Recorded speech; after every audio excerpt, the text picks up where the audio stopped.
For so many of us, the Quran is a huge part of our daily lives, right? We recite it, we try to memorize it, we hold it really close to our hearts. But have you ever felt that there's a gap between the words you're saying and what you're actually understanding? Well, in this explainer, we're going to talk all about that and how we can go from just reciting to building a real life-changing connection with the message of the Quran. I think this quote just hits the nail on the head. It's a feeling a lot of us know all too well. You love the sound, the rhythm, the beauty of the words, but that deeper meaning feels like it's just out of reach. It's probably one of the most common challenges we face in our relationship with the Quran, but we don't talk about it enough.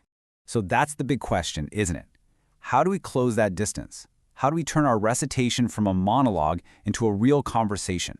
How do we go from just being a reader to someone who's truly listening and understanding? Let's break down exactly how we can do that. Okay, first, let's just sit with this feeling for a second. This very familiar disconnect that so many of us experience. This has nothing to do with a lack of love or devotion. Not at all. It's really just about a language barrier. You can have the most perfect tajweed, the most beautiful pronunciation, and a rock-solid habit of reciting every single day, but still feel like a stranger to the text. And that's a really frustrating place to be because it keeps the Quran at arm's length when it was meant to be our closest companion.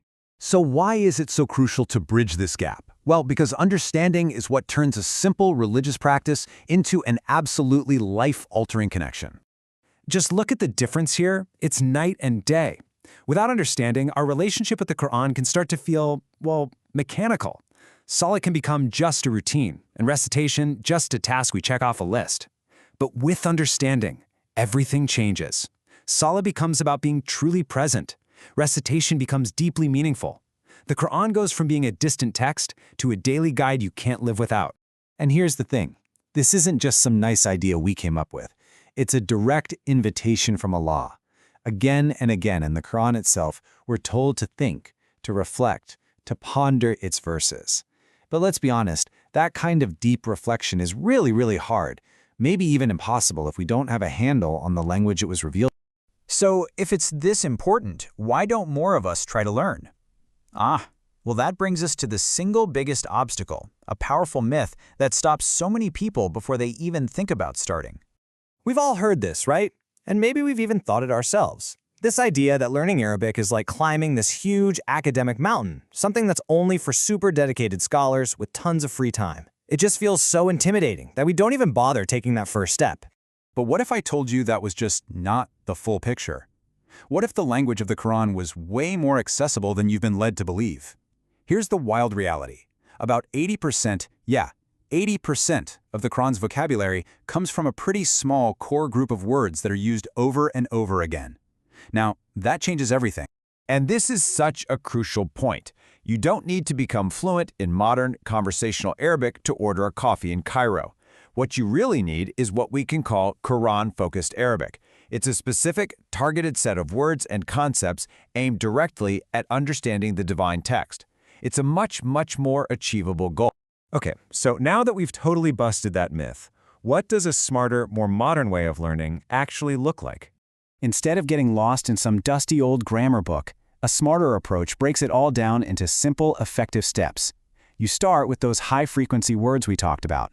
You learn through the Quranic stories to make it all stick. You focus on building a consistent, small daily habit. You can even get AI-powered support, and you make the whole thing rewarding to keep you going. This kind of approach is designed for real busy lives. Seriously, just 5 minutes a day is enough to get started. The lessons can be built around the stories we already know and love. AI can give you personalized help right when you need it. And the whole experience can be gamified, to actually make you want to come back every day. It's about making learning feel good, not like a chore. So what's the ultimate result of all this? Where does this path really lead? It leads you from your tongue to your heart.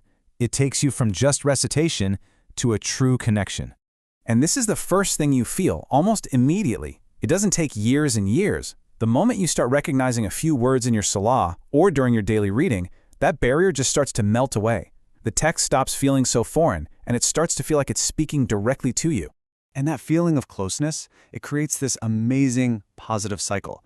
Because it feels more personal and accessible, you're just naturally drawn to it more. It becomes less of a duty you have to perform and more of a source of comfort and guidance that you genuinely want to seek out.